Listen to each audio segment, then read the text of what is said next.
All right, back with Springfield's Morning News. I'm Greg Bishop. Now, 8:42, wanted to get to one comment via email on the last segment we had concerning that NBC poll that showed only 16% of Americans think the country's heading in the right direction, where 74% believe that the country's heading in the wrong direction. And NBC, Chuck Todd, Meet the Press, saying that signals some really dire times ahead for Democrats in the elections.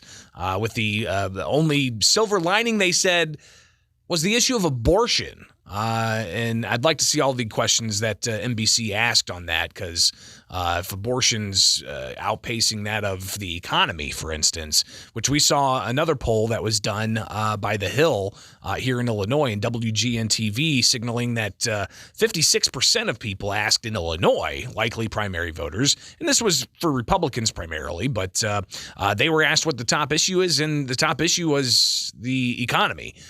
So we'll see what happens there. But a comment coming in here on that issue says, mark me as a no, the country's headed in the wrong direction. From day one, he says that the president was worried only about canceling everything Trump had put in place, the economy, southern border, Afghanistan, shutting down oil production pipelines, unnecessary COVID lockdowns. It was done under Trump. But double standards on everything. Democrats would climb a tree to tell you a lie before they would stand the ground and tell you the truth, they said in this email. So again, just some of the sentiments I think there are, and we'll see these sentiments more and more reported on in the days and weeks ahead. Because keep in mind, we've got early elections starting Thursday for the June 28th primary here in Illinois. But even there, you've got Governor J.B. Pritzker indicating that he's recognizing it's going to be a tough election.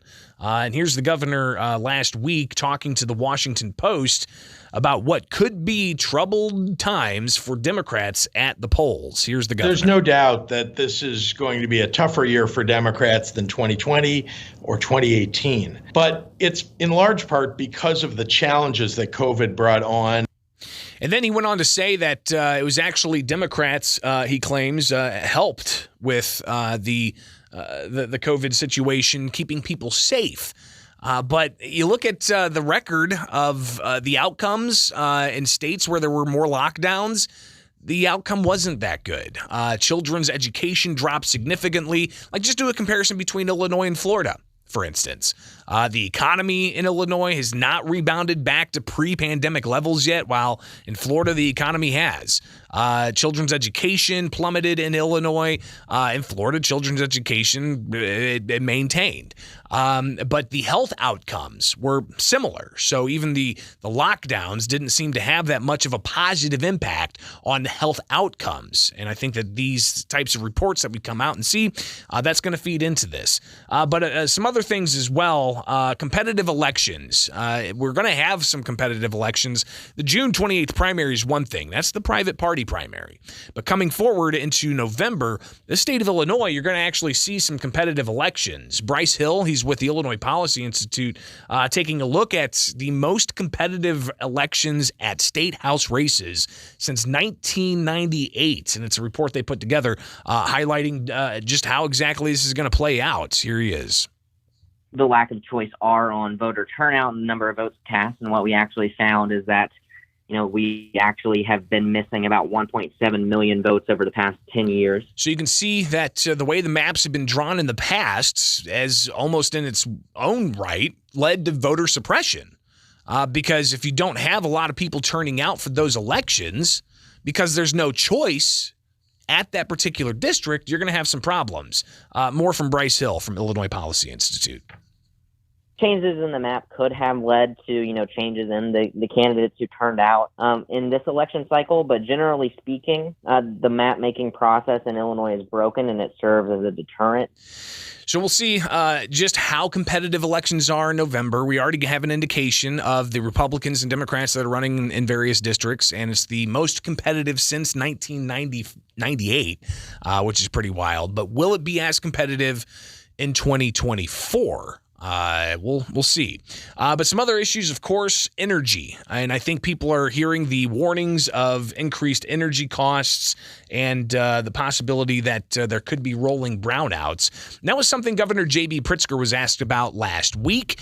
But also, you had last week a hearing that happened at the Illinois House in the Public Utilities Committee where stakeholders were speaking about the possible impacts on higher prices and potential rolling brownouts. You'll hear from Illinois Manufacturers Association President and CEO Mark Denzler, also Melville Nickerson with NRG Energy, and State Representative Larry Walsh Jr.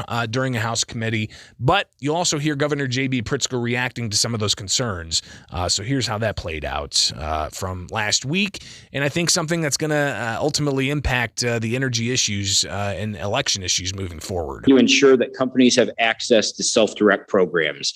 The IMA and industry created a self-direct program for electricity in 2017. It was essentially gutted by the CEJA legislation this year. Large and sophisticated companies should be able to create programs that meet their needs. This energy is not provided back to the market. They're used specifically on their local campuses, lead to reduced energy cost and lower emissions. In addition, the CEJA law also now creates a carbon cap on natural gas. So natural gas generation is not able to run for a full 12-month period because they are capped by the greenhouse gas emission standards, which are in the current CEJA law. So that acts to reduce the supply in order to meet demand. We can't do a light switch. So we need to find sensible solutions to get us to where we want to go. And that's going to take time and it's going to take a lot of heartache, I think. But I think we can get there if we work together. Well, let's start with we saved quite a lot of energy that was going to be shut down, the production of energy that would have been shut down by virtue of passing the energy bill that we passed last fall. Second, the provisions that would reduce the amount of coal-provided energy, those provisions haven't even gone into effect. I mean, it hasn't affected any of the coal-fired plants yet. It's a process that goes all the way until 2038 and beyond.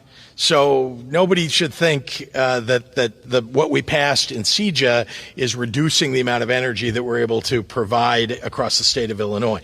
Now, there are things that happen outside of Illinois that affect pricing in Illinois. You know, in central and southern Illinois, there are power lines that go into other states, and we're already acquiring energy and have been for years from those other states.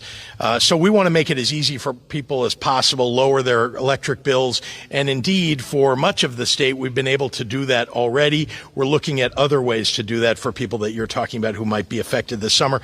But I would not expect brownouts. I know that's been said by one columnist, but I would not expect that.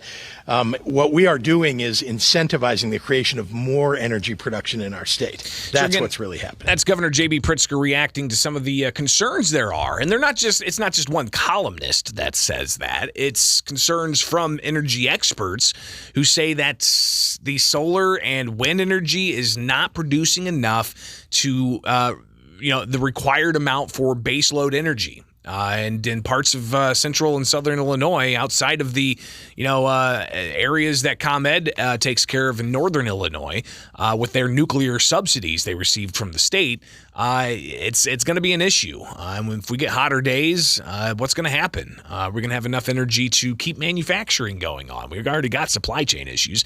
We're going to have enough energy to keep the air conditioner on at your house or at your grandparents' house.